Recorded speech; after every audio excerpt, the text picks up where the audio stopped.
तुम्ही मंदिरात गेल्यावर अनेकदा स्वतः नारळ फोडलं देखील असेल व अनेक जणांना नारळ फोडताना पाहिलं देखील असेल. प्रत्येक शुभ कार्यात आपण नारळ फोडतो, तसंच देवाला नारळ अर्पण करतो. आपल्या हिंदू धर्मात प्रत्येक गोष्टीला काही ना काही धार्मिक किंवा शास्त्रीय कारण असतं. मात्र तुम्ही कधी विचार केला का की नारळ फोडण्यामागे नेमकं काय कारण असू शकतं? तर चला आपल्या प्रश्नाचं उत्तर जाणून घेऊया. तर देवासमोर नारळ फोडण्यामागे बलिदान दिल्याचं मानलं जातं. खरं तर नारळ फोडणे म्हणजे देवासमोर आपण आपल्या अहंकाराचा त्याग करतो आणि शरणागतीचं प्रतीक म्हणून नारळ फोडतो.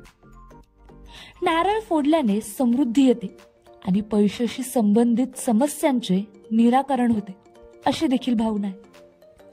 तसंच नारळ हे देवांना प्रिय फळ देखील मानलं जातं.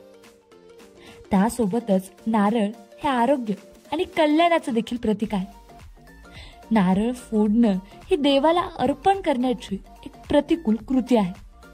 त्यामुळे आपण प्रत्येक शुभ कार्यात नारळ फोडतो, तसेच मंदिरात देखील आपण नारळ अर्पण करतो.